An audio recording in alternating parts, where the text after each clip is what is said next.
On the night of November 17, 1979, the quiet plains of eastern Montana became the stage for one of the deadliest massacres the state had ever seen. 19 men, all ranch hands, were executed at Thunder Creek Ranch in less than 3 hours. The killers were not outlaws, nor drug crews, nor organized criminals. They were 4 men bound by blood, a father and his 3 sons, the Mackenzies, moving with the cold precision of men who had spent their lives working cattle, machinery, and unforgiven land. The Montana State Police would later call it the most brutal ranch massacre in state history, and yet the reason behind the slaughter was not drugs, not land disputes, not organized crime. It was cattle, 347 head, and a handshake promise that shattered under the weight of desperation. Garfield County in 1979 stretched across 4,668 square miles of sagebrush and shortgrass prairie, but held barely 1,600 souls. Jordan, the county seat, was little more than a lonely outpost, population 486. Main Street offered 3 blocks of pavement, a post office that doubled as the town's social hub, a single grocery store, and a bar called the Stockman, where disputes were settled over whiskey instead of lawyers. November nights dropped to 18 degrees after sunset, the air sharp with wood smoke and the metallic bite of coming snow. When the temperature plunged below zero, coyotes howled across the coulees, and the wind moved through dried grass with a sound like hunger itself. The land stretched flat and endless, broken only by ancient buttes that stood like sentinels over a country that had seen too much hardship and not enough mercy. It was a brutal year for rural America. The agricultural crisis that had been building since the mid-1970s had turned catastrophic. Interest rates climbed toward 15%, cattle prices collapsed, ranches that had survived blizzards, droughts, even the Great Depression, now fell to banks that foreclosed without hesitation. Diesel prices soared, feed costs doubled, and every operation bled money. In eastern Montana, isolation wasn't just geography, it was existence. Neighbors were 12 miles apart. The sheriff's office was understaffed, underfunded. If trouble came, help was hours away. In that kind of country, survival depended on unwritten codes deeper than law. A man's word was his bond. A handshake sealed deals that courts would take months to untangle. And when a man gave his word, you could stake your life on it, most of the time. Cole Alexander Mackenzie, Cole to everyone who knew him, was 61 that November. He stood 6'2", though years of hard labor had bent his spine forward. His hands were massive, scarred monuments to 43 years of ranching, knuckles swollen with arthritis that made cold mornings torture. A scar cut through his right eyebrow, left by a Hereford bull in 1957. His face was weathered leather, creased by sun and wind into permanent lines that made him look older than his years. His pale blue eyes had seen too many Montana winters and not enough easy days. Every morning, Cole rose at 4:45 a.m., brewed coffee in the dented aluminum percolator his father had used, sat at the kitchen table watching darkness fade into gray dawn. One unfiltered Camel, the brand his grandfather had smoked. Then boots on, out the door, check the cattle, walk the fence lines, fix whatever had broken overnight, because something always broke.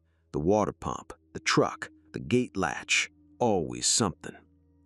He had married Sarah Louise Hanson in 1941, just before shipping out to the Pacific. They had 3 sons, James, 34, who worked the ranch alongside him, Robert, 31, returned from Vietnam, quiet and haunted, and Thomas, 28, the youngest, who had tried college but found his heart belonged to the land. Sarah was 59 now, strong, steady, married to a man who showed affection through fixing things and providing rather than words. What Cole valued most wasn't just the land, though he loved every unforgiven acre. It was continuity. The Mackenzie Ranch had been homesteaded by his grandfather in 1903. His father had built it into a viable operation. Cole had kept it alive through recessions, droughts, and everything Montana could throw. He wanted to hand it intact to his sons, a legacy that said, "We endured, we built something, we mattered." But by November 1979, that dream was dying. Cole ran 347 head of Hereford cattle. They were everything: his equity, his income, his son's inheritance. Feed costs exploded. He couldn't afford enough hay to get him through the winter. The bank had already denied him an extension. He faced losing cattle to starvation or selling them at disaster prices. Either way, the ranch would fail. To the north lay Thunder Creek Ranch, owned by Vincent James Miller, 48. Vincent stood 5'10", hair thinning beneath a black Stetson that looked too new, too clean for a working ranch. His hands were softer than they should have been. He was the kind of rancher who hired men to do the hard work while he handled the business. He had come to Montana in 1965 from Iowa, bought Thunder Creek with inheritance money from his father's farm equipment business. He had a wife, Patricia, and 2 daughters, Jennifer and Amanda. From the outside, they looked like decent people trying to make an honest living in hard country, but Vincent was drowning. Thunder Creek carried $240,000 in debt, machinery loans, land payments, operating expenses. Cattle prices had collapsed.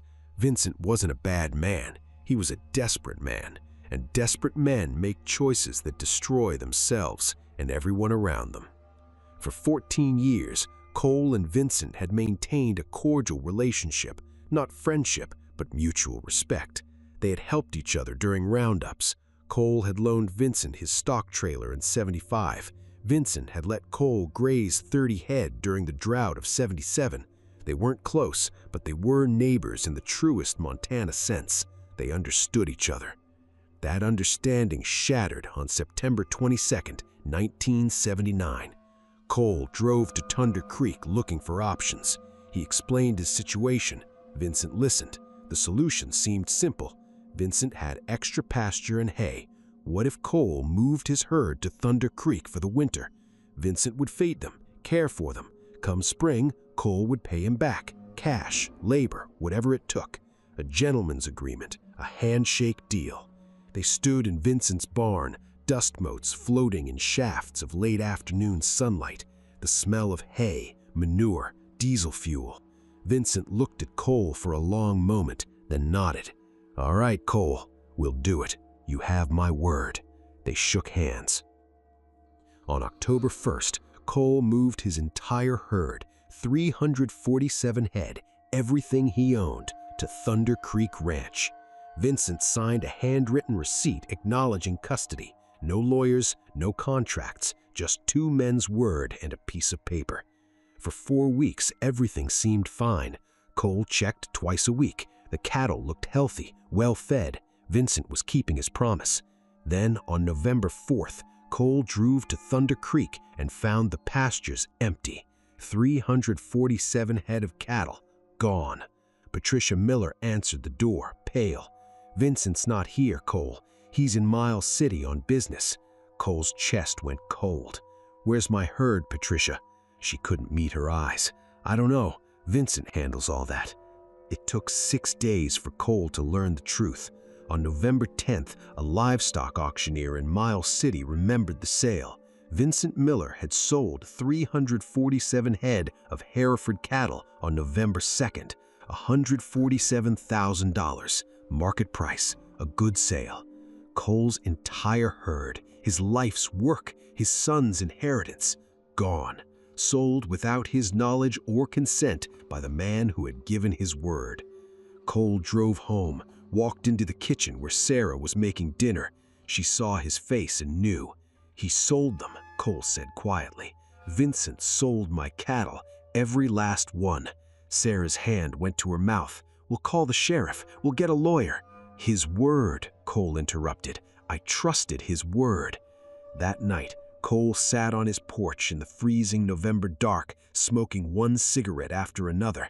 His 3 sons came over, sensing something was wrong. James, Robert, Thomas. And in that silence, the seeds of vengeance began to take root. They sat with their father in silence, the cold air turning their breath into fog that drifted like ghosts above the porch. James finally broke it. "What are we going to do, Dad?" His voice carried the weight of fear and expectation. Cole stayed quiet for a long time, staring into the frozen prairie. When he spoke, his words were flat, stripped of emotion.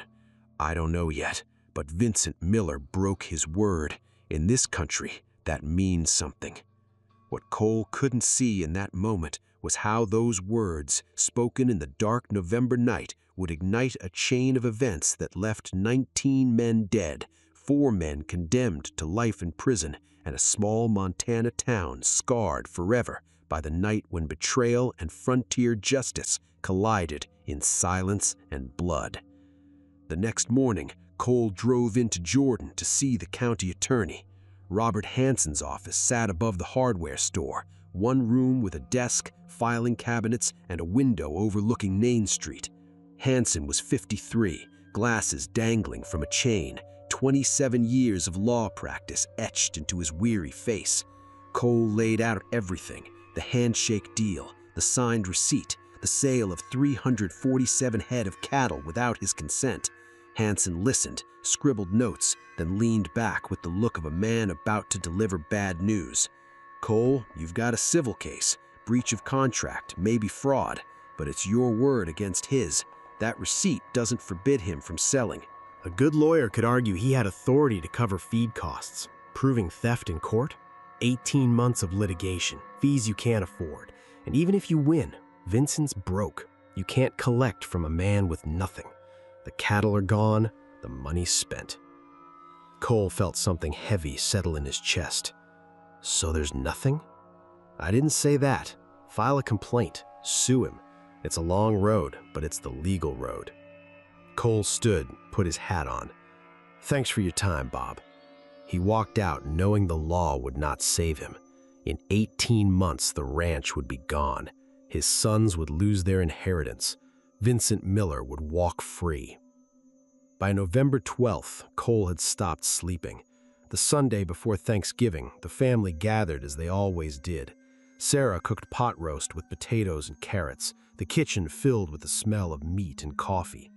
James arrived with his wife Linda and their 2 boys. Robert came alone, haunted as always.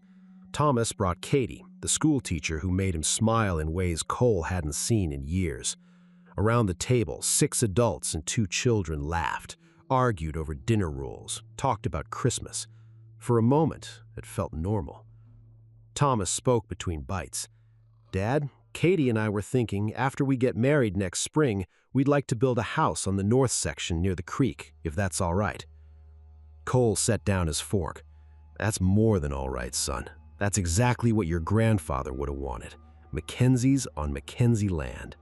Sarah squeezed his hand under the table, knowing the truth that the land might not be theirs much longer. After dinner, the grandchildren played in the yard while the adults sat on the porch, watching the sun sink. Breath turned to clouds in the 20-degree air.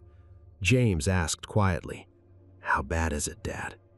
Cole's silence was answer enough. Bad enough. Vincent took everything. Robert exhaled smoke, eyes fixed on the horizon. His voice was flat, stripped of feeling. "So what are we going to do about it?" For 5 days, Cole thought only of Vincent's face, the way he had looked him in the eye, promised, "You have my word," the absence of shame when he broke it.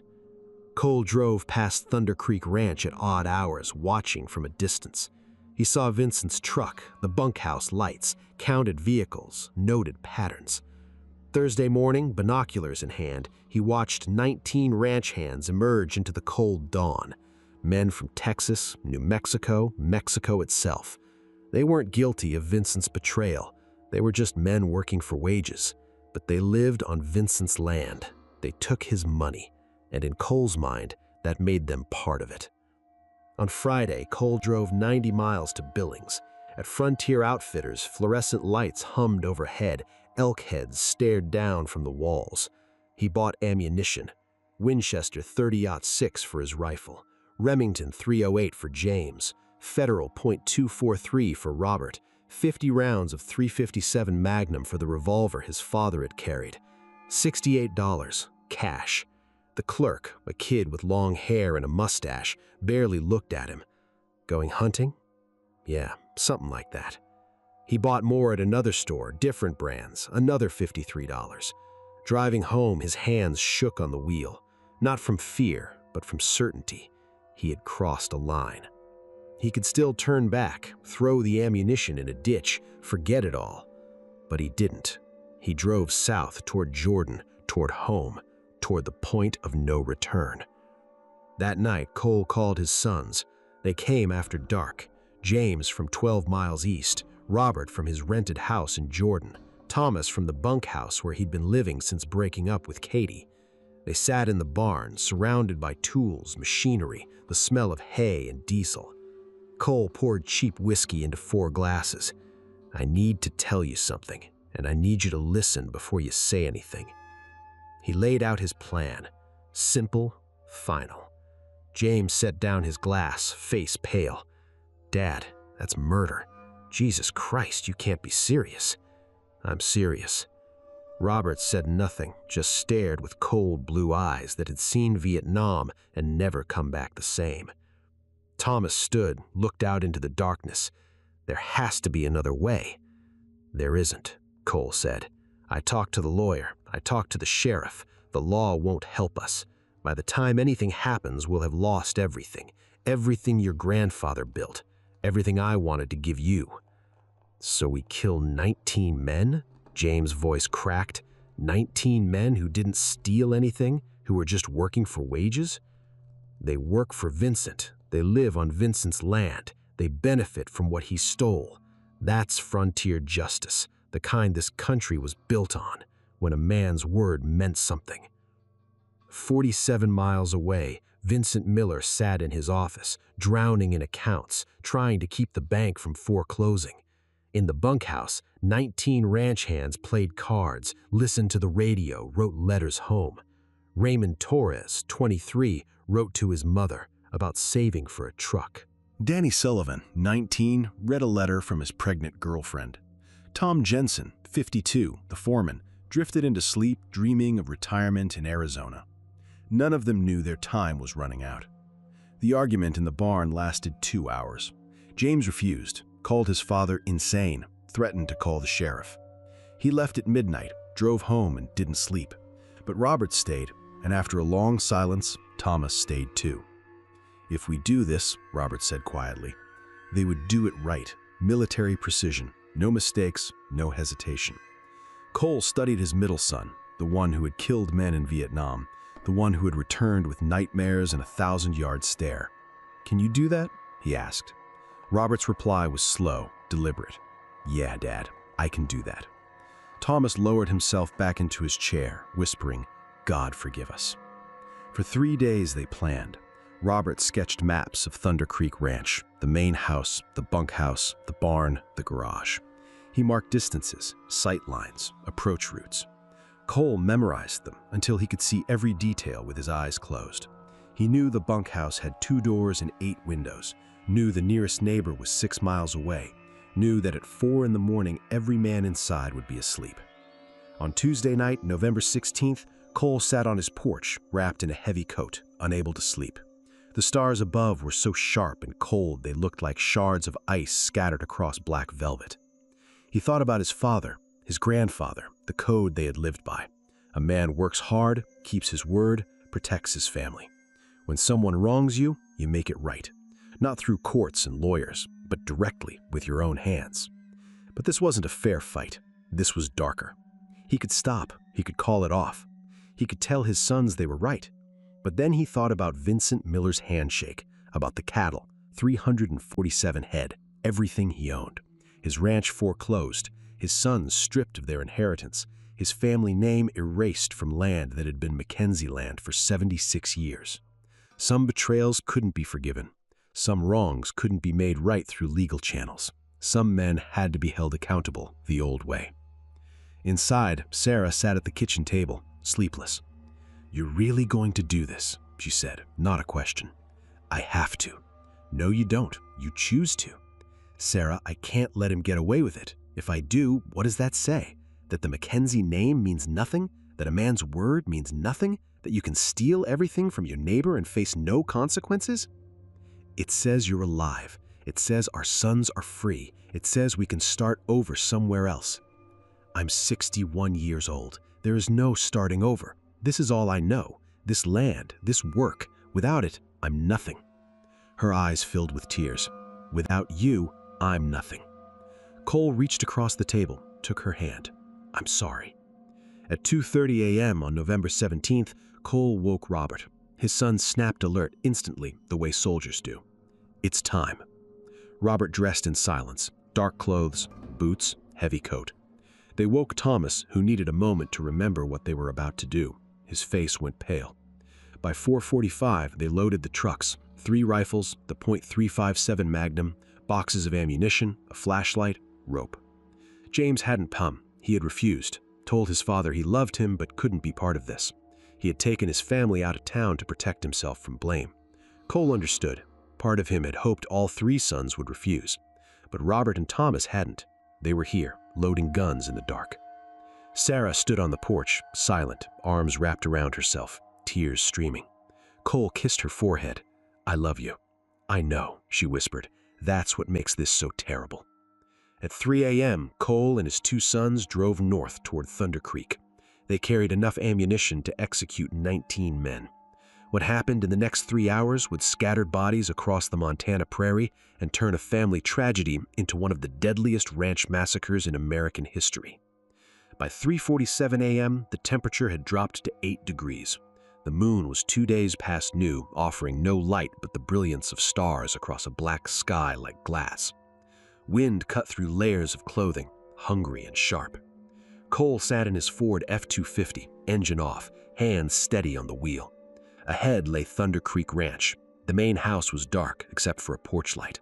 200 yards beyond, the bunkhouse windows glimmered faintly. Inside, 19 men slept, dreaming of home, of payday, of nothing at all. Cole's hands did not shake. He had expected fear, doubt, conscience. Instead, he felt only cold clarity, as if watching himself from outside his body. He checked his Winchester one more time, the metallic click loud in the frozen silence. "Last chance to turn back," Robert said quietly.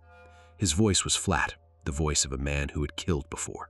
Cole looked at him, saw his own eyes reflected back. "We're past that point. Then let's finish this." They moved like shadows. Robert toward the bunkhouse, Thomas circling south, Cole straight for the main house. Boots silent on frozen ground. 50 yards, 40, 30. Cole's breath fogged and vanished. His finger brushed the trigger guard. Not yet.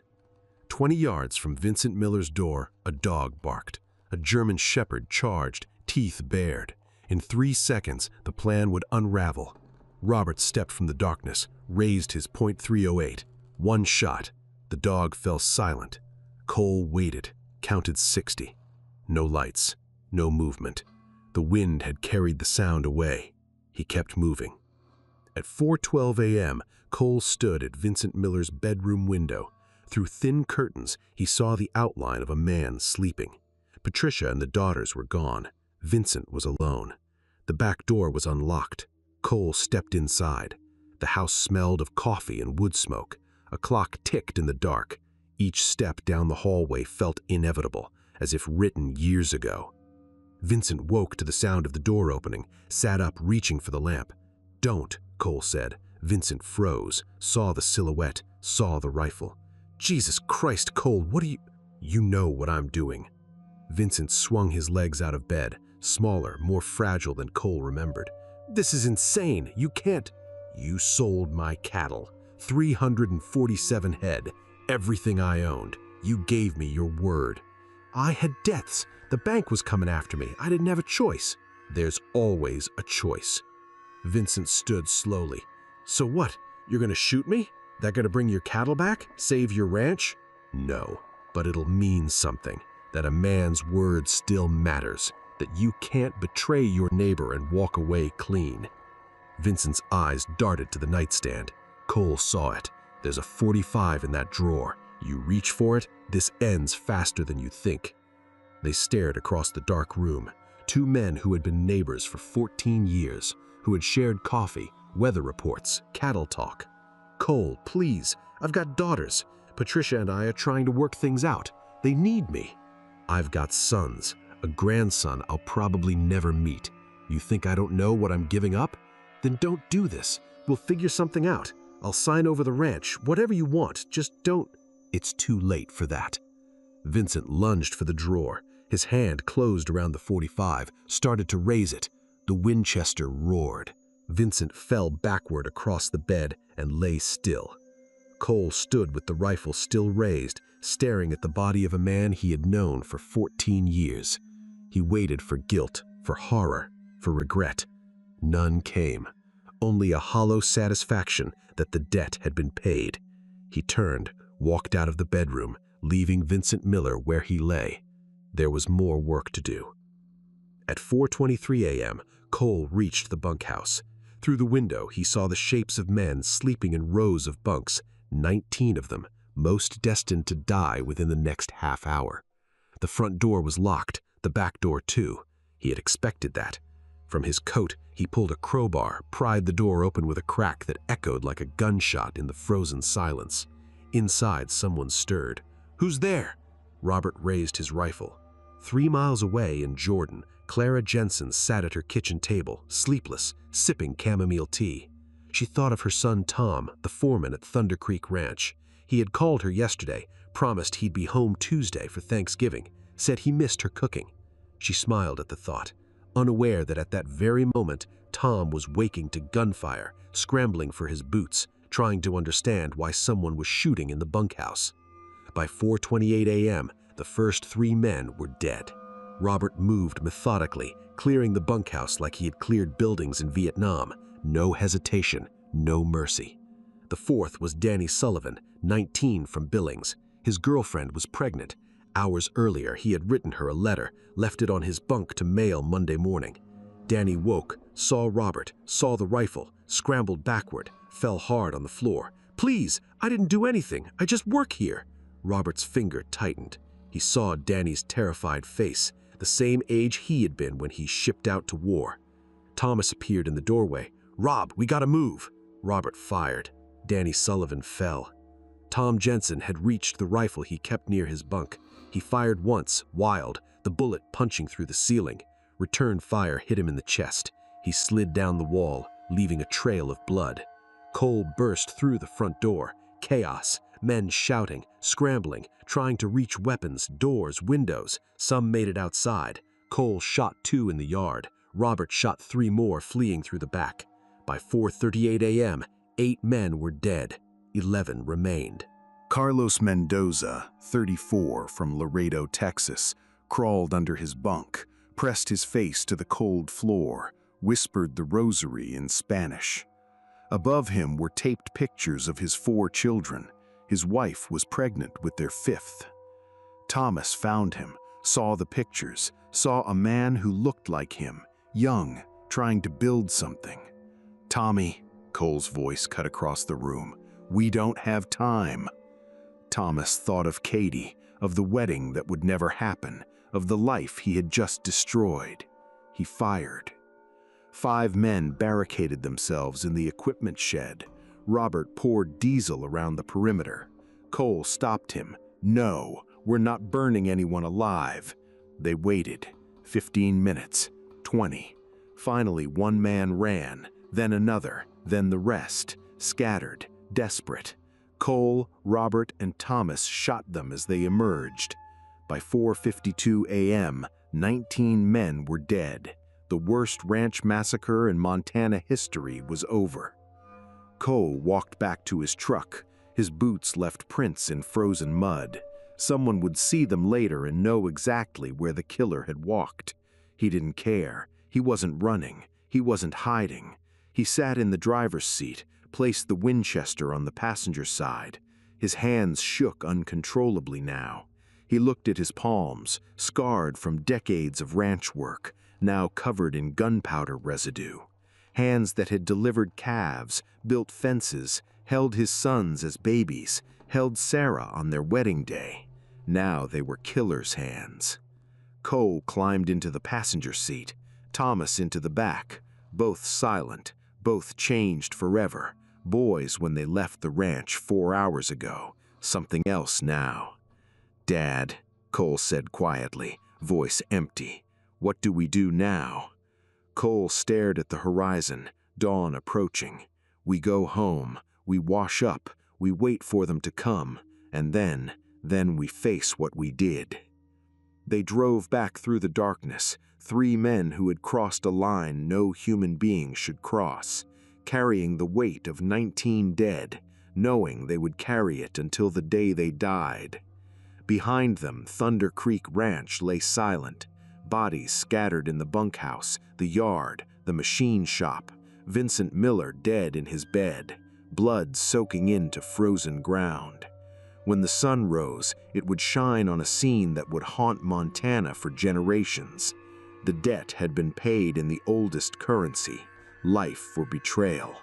And in 4 hours, when Tom Jensen's sister called the ranch worried because he hadn't answered, Garfield County would wake to discover what happens when ordinary men are pushed past their breaking point. 9 hours after the last shot, Margaret Hanson still couldn't reach her brother. She called the bunkhouse phone again and again. Tom Jensen always answered. At 9:15 a.m., she called the sheriff's office. Deputy Frank Harrison took the call. He knew Tom. Everyone in Jordan knew Tom. 52 years old, 14 years at Thunder Creek, sending money home to his mother every month. "Maybe they're out working," Harrison said, though his gut told otherwise. "I'll drive out and check." At 9:47 a.m., Harrison's patrol car rolled up the dirt road to Thunder Creek. The November sun was bright, the temperature 28 degrees, the wind gone. A beautiful morning, deceptively gentle. He saw the first body 20 yards from the bunkhouse. He stopped, got out slowly. The man lay face down in frozen mud. He recognized the jacket, Tom Jensen's brown Carhartt, the one with the torn pocket. He walked closer, saw the wound, saw the blood. His hands shook as he pulled his radio. "Dispatch, this is Harrison. I need backup at Thunder Creek Ranch. Jesus Christ, we've got bodies." By the time he had walked the property, he had counted 19. Bunkhouse, yard, machine shop, main house. 19 men who woke yesterday with plans, problems, lives ahead of them, now scattered across frozen ground like discarded machinery. Harrison sat in his patrol car, trying to breathe. 12 years as a deputy, he had seen car wrecks, drownings, but this was different. This was something the county had never seen before. This was execution, cold, deliberate, methodical. Deputy Frank Harrison's voice trembled as he pressed the radio. "Dispatch, we need Montana State Police. We need the FBI. We need everyone. This is a massacre." He sat in his patrol car staring at 19 bodies scattered across frozen ground, trying to comprehend what it meant. 15 miles south in Jordan, life carried on as if nothing had happened. At the Stockman Bar, Martha Henderson poured coffee, served pancakes and bacon to ranchers who had been awake since 4 in the morning. They talked about weather, about Thanksgiving plans, about her nephew, Tom Jensen, coming home Tuesday. She didn't know Tom was already lying dead in the bunkhouse at Thunder Creek, a bullet in his chest. 19 families destroyed while she smiled and poured coffee. Sheriff Daniel Preston arrived at Thunder Creek at 11:03 a.m. He had worn the badge for 28 years, dealt with bar fights, cattle rustling, even meth labs, but nothing like this. FBI agent David Matthews had driven in from Billings, expecting Montana to be quiet after years in Chicago. Standing among 19 bodies, he muttered, "Quieter, that's what I thought Montana would be." They walked the scene together. Preston knew most of the dead. Tom Jensen had coached his daughter's softball team. Danny Sullivan's father ran the feed store. Carlos Mendoza had worked harvest circuits across Montana for nearly a decade. Matthews studied the bunkhouse. Military precision, entry coordinated, targets neutralized systematically. This wasn't rage. Rage is messy. This was planned. Preston's voice was low. Cole McKenzie, third-generation rancher, 12 miles south. He and Vincent Miller had an arrangement. Went wrong. Matthews looked toward the main house where Vincent's body lay. So this is revenge. A man loses everything and decides to take everyone down with him. For 72 hours, investigators worked non-stop. The crime lab recovered 63 shell casings, Winchester 30-06, Remington 308, Federal 243, 357 Magnum, 4 weapons, all fired within 93 minutes, 19 deaths, 1 every 4 minutes. By Tuesday, the documents told the story. In Vincent Miller's office, a handwritten receipt dated October 1st acknowledging custody of 347 head of McKenzie cattle. Auction records from Miles City. Vincent had sold them November 2nd for $147,000. In Cole's office, a foreclosure notice from First National Bank demanding $18,400 by December 1st or lose the ranch. In the county clerk's files, notes from Cole's visit to the attorney told litigation would take 18 months, cost too much, and likely fail. Matthews stared at the papers. He tried legal channels. He did everything right, and the system told him he was screwed. Preston leaned against the wall, looking older than 61, aged a decade in 3 days. That doesn't justify 19 dead. Matthews nodded. No, but it explains it. Cole didn't snap, he calculated. He decided his cattle were worth more than 19 lives. That's not insanity, that's cold deliberation. By Monday morning, the news had spread. 19 dead. Cole McKenzie and his sons responsible. Reporters flooded Jordan, population 486. At the Stockman bar, arguments broke out. Some called Cole a monster. Others said he was a desperate rancher betrayed by a neighbor who broke the most basic code of the West.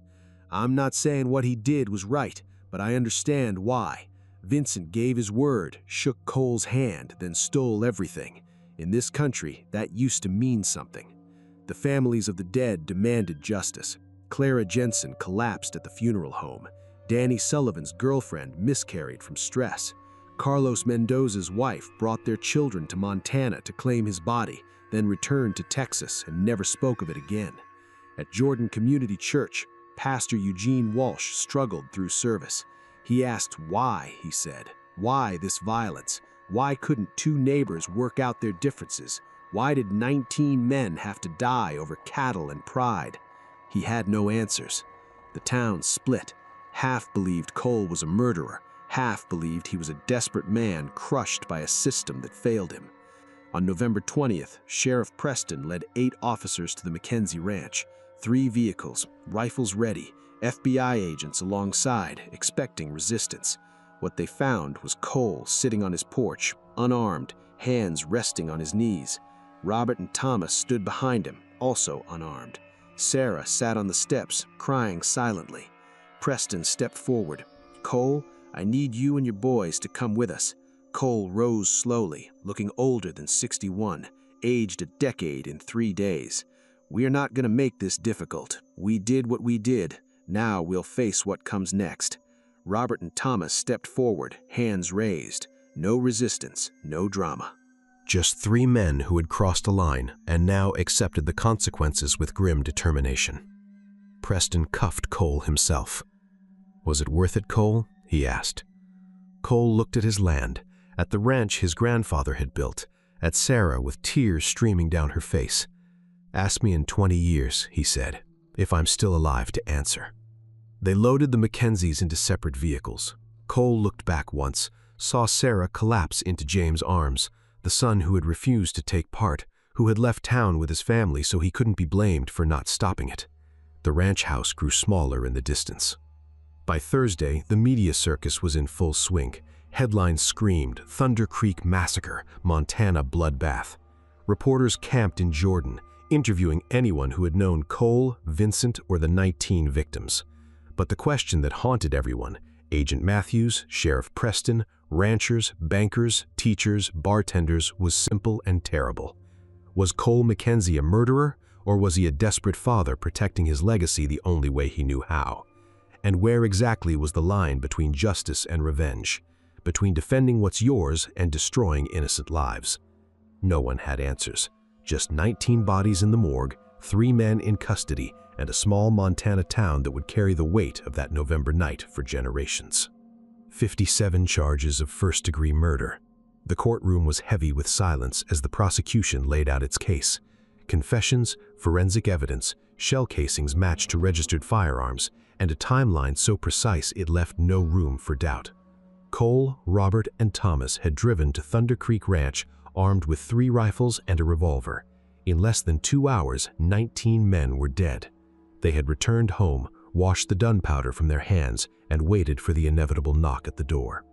The defense tried to paint a different picture. 3 court-appointed attorneys, already overwhelmed, argued that the Mackenzies had been driven to breaking point by betrayal and economic collapse. They spoke of the agricultural crisis, of banks foreclosing without mercy, of a handshake promise broken. Psychologists testified about desperation, economists about rural ruin. But the prosecution dismantled it in 3 hours. Extreme emotional disturbance doesn't involve 5 days of planning, 2 trips to buy ammunition 90 miles away, or nights spent studying the target property with binoculars. It doesn't involve methodically executing men who were sleeping, begging, or innocent of Vincent Miller's betrayal. This wasn't passion, it was premeditated mass murder dressed up in the language of frontier justice. The jury, 12 people from Billings, familiar with ranching but not the isolation of eastern Montana, deliberated for 17 hours over 3 days. Their verdict was unanimous, guilty on all charges. Sentencing followed 2 weeks later. Cole Mackenzie, life without parole. Robert Mackenzie, life without parole. Thomas Mackenzie, life with parole after 40 years. When the judge read the sentences, Cole showed no emotion, no tears, no shock. Just a slight nod, as if he knew from the moment he loaded his Winchester that this was where he would end up. His only request was 10 minutes alone with Sarah. It was denied. Cole served 15 years in Deer Lodge. He worked in the prison ranch program, teaching cattle management and fence repair. Guards said he was quiet, disciplined, respected. Inmates whispered about his story: betrayal, honor, revenge. And at a place where betrayal was currency, Cole became something close to legendary. Sarah drove nearly 400 miles every Saturday for 13 years to see him, until cancer claimed her in 1993. He wasn't allowed to attend her funeral. Guards said he sat on his bunk for 6 hours, tears streaming silently. A year later, at 76, Cole died of a massive stroke. His last words, according to the chaplain, "I kept my promise to my father, kept the land in the family. That's all that matters." He was buried in the prison cemetery under a simple marker. No mention of rancher, father, husband, just dates. Robert remains incarcerated, now 75, parole denied 3 times. In a rare interview, he said only, "We did what needed doing. Dad asked, and we answered. That's what sons do." No remorse, no regret. Just the 1,000-yard stare that never left him after Vietnam. Thomas died in prison in 2003. Cancer, mercifully quick. For 7 years, he wrote letters to the families of the victims, asking forgiveness, explaining but never excusing. Most went unanswered. 2 families replied. One forgave him, one wished him suffering. James, the son who refused to take part, lived quietly on what remained of the ranch until 2019. He never spoke publicly, never gave interviews, never acknowledged more than a single statement to police. "I knew what they were planning. I said no. I left town with my family so I couldn't stop them or be blamed for not stopping them. That's all I have to say." He died at 85, surrounded by grandchildren who barely knew the family's history. Sarah carried the weight of being Cole's wife until her death. Strangers in Jordan would whisper, "You're Cole Mackenzie's wife," and she would nod, buy her groceries, and leave. She kept the ranch running for 6 years after Cole's imprisonment, then sold it for a fraction of its worth. Nobody wanted land soaked in blood. She died alone in Billings, her obituary making no mention of Cole or the massacre. The victims' families scattered like seeds in the wind. Clara Jensen lived until 2007, outliving the son she buried. She never spoke of the massacre. Danny Sullivan's girlfriend miscarried 6 days after his death, moved to Seattle, built a family, but confessed decades later that every November 17th, she woke at 4:30 a.m., unable to breathe. Carlos Mendoza's wife raised their children alone in Texas. Their youngest, born 2 months after his death, grew up to be a rancher himself. In 2019, he said, "My father was innocent. He was just trying to feed us. But when desperate men decide to kill, they don't stop to ask who deserves it." Thunder Creek Ranch was sold in 1982, the bunkhouse torn down in 1985, the main house demolished in 1991. Today, cattle graze peacefully where 19 men died. The Mackenzie Ranch stayed in the family until James's death in 2019, then was sold to an investment firm. The house where Cole made his decision still stands, occupied by a ranch manager who has no idea what was planned in that barn on a freezing November night. For a few years after, Garfield County changed. Neighbors honored handshake deals more carefully. Banks showed leniency. Nobody wanted to be the institution that drove another family to violence. But within a decade, the lessons faded. Foreclosures resumed. Pressures returned. Human nature reasserted itself. Sheriff Preston retired in 1995, died in 2012. In his unpublished memoir, he wrote, "Legally, Cole Mackenzie was a mass murderer. Morally, he was a desperate father in a system that failed him completely. The law says one thing, the human heart says another. That contradiction is something I carried every day for the rest of my career. I don't know which was right. I just know 19 men died and 3 others spent their lives in prison, and nobody walked away from Thunder Creek Ranch whole." The Thunder Creek Massacre became a cautionary tale across Montana. Don't push a desperate man too far. Don't break your word. Don't underestimate what ordinary people will do when they have nothing left to lose. Cole Mackenzie's story has no heroes. It has a father who valued honor more than human life, 19 men who died for a betrayal they didn't commit, and a system that failed at every level. Was Cole a murderer? Yes. Was he a desperate father driven to extremes? Also yes. The uncomfortable truth is that both can be true at once, and that is what makes the story endure, because it forces us to confront the line between justice and vengeance, and how easily it can disappear. And that is the most unsettling truth of the Thunder Creek story. It drags us into questions we'd rather leave buried. What would we do in his place? How far would we go to protect what we've built when the system collapses around us? Is there a line between righteous anger and unforgivable violence, or does relentless pressure erase that line completely? Cole Mackenzie stepped into a darkness no decent man should cross, but he did so in a world where banks crushed families without hesitation, where a neighbor's handshake meant nothing, and an honest rancher facing ruin had nowhere left to turn but violence. There is no neat ending here, no moral where good triumphs and evil is punished, only a terrible truth. Betrayal breeds desperation, broken systems create monsters, and sometimes the line between justice and vengeance vanishes, leaving only blood, regret, and families destroyed on both sides. 45 years have passed since that November night in eastern Montana. Rural America hasn't healed. It has adapted, evolved, found new ways to struggle. Every year, families face impossible choices when institutions fail them. Some endure, some collapse, but all carry the weight of living in places where justice doesn't always reach, where protecting your legacy means becoming what you fear most. A herd of cattle and a broken promise led to 19 funerals and 3 men condemned to spend their lives behind bars. The Mackenzie Ranch still exists, though under a different name. The land remains, the wind still whispers through sagebrush and shortgrass prairie. Stand in the right spot at dawn, when the air hovers just above freezing and your breath turns to fog, and you can almost hear the ghosts.